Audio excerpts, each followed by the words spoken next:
Nadim, how do you nurture yourself? What's your how do you learn, or do you do anything specifically to keep yourself fresh, nurtured, Yeah. challenged, grow? So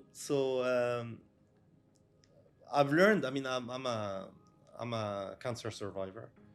So when I was 22 years old, I was diagnosed with non-Hodgkin's lymphoma when I was in Stanford studying.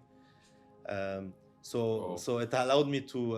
It was a very traumatic experience at the time, but eventually being able to get out of it and still being, around 20 years later, has made me a stronger person, but also realign my priorities. And so health is a very important element now in my life. I mean, I've gone through ups and downs from a health perspective, but the way I nurture myself right now is I've picked up a sport recently called touch tennis, which is a variant of tennis, basically. touch tennis. Touch tennis, which is different than paddle, which is kind of in the sport everyone is playing today. But basically, smaller court than tennis, It's like lower pickleball. net.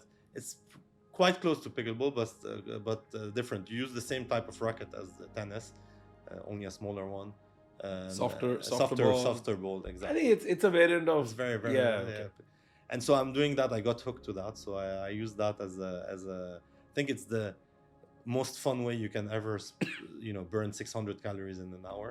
So I Mm. try to do that as much as my body allows. So now I'm having a little bit of, knee issues and shoulder issues.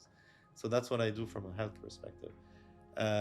To nurture my soul, I'm a foodie, and so I enjoy going out on restaurant and meeting people and enjoying new restaurants, which gets on my wife's nerves sometimes because when we would go and plan a trip, um, the trip would be centered around which restaurants we need to visit. Uh, I know the feeling. yeah, Yeah.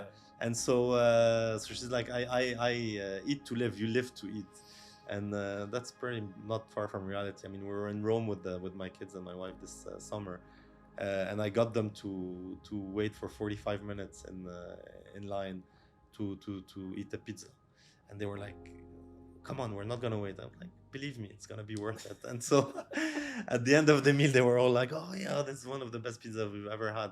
So yeah, I'm And that's so much gratification as if you have made exactly, the pizza, right? exactly. I still remind them today. You're like the proud daddy saying, see, I Exactly, found this place. exactly. They were not very happy during the 45 minutes we were waiting in line, but eventually, yeah. I mean, dealing with people around the meal. I mean, interacting, sharing stories.